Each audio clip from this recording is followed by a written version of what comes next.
嘿嘿，小伙伴们，好久不见！上期视频的结尾，我说到下期视频将会是一个特殊的厂商生产的特殊的机箱，但很明显不是这期的安泰克 P20C。其实那款机箱的主体部分已经投入了生产，并且有了样品，但机箱的装饰件供应商迟迟没有把装饰件生产出来，导致我还无法拿到机箱样品，所以我只好先做一期别的视频了。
这次散热器选择了一家刚刚进军中国大陆的厂商 Montech 君主的 Metal DT24 Base。这款散热器还有一个带 RGB 装饰盖的版本。目前两款散热器都只能联系君主的 B 站官号购买，淘宝店只上架了机箱。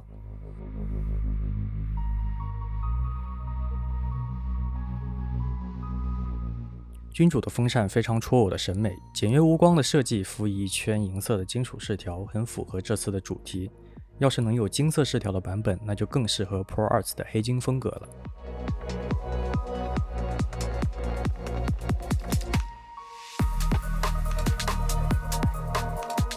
散热器塔体为6根热管，顶部有一个简单的上盖。我收到的这个是弯上盖和鳍片的，很明显是包装问题，希望君主未来能解决。台湾那边我不清楚，但很多大陆玩家都会在意这个。这款散热器底座的保护膜是透明的，并不明显，所以记得撕膜。在君主的官网介绍里写着0%的内存干扰，实测无论是偏矮的灯条还是普通的马甲条都无法做到风扇与顶盖齐平，只有普条勉强可以。不知道君主能否给这个宣传语一个合理的解释？双塔风冷不做内存避让的操作，属实让人有点摸不着头脑。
由于这款机箱比较大，直插显卡会显得特别空，于是我买了酷冷至尊的这款 V3 束装支架。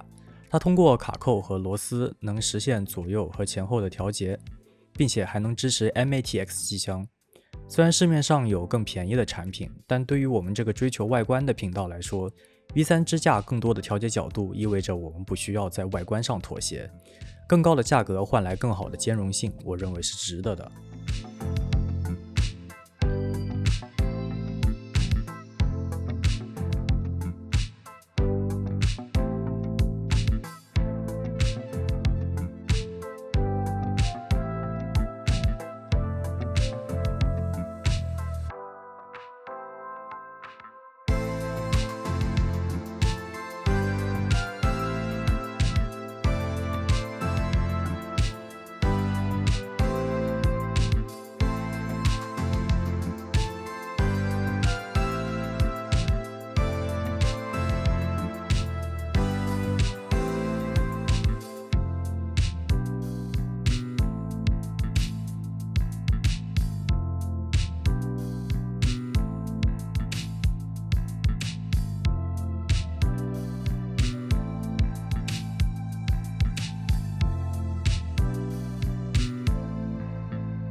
这期视频的测试部分数据并不准确，因为我更换了主板。原本的 B60 Pro Art 在我拍摄完装机部分，准备开机拍测试时，出现了卡内存自检的问题。于是我尝试了擦拭金手指、更换列表里支持的内存型号、抠主板电池、单内存插遍每一个插槽、4插槽插满、坐等半小时自检等操作均以失败告终。于是我在不更换其他任何配件的情况下，将主板更换为了上期视频的 B760 TUF。果不其然，主机顺利通过自检并启动。主打稳定的 Pro Art 系列也有出厂就坏的这一天。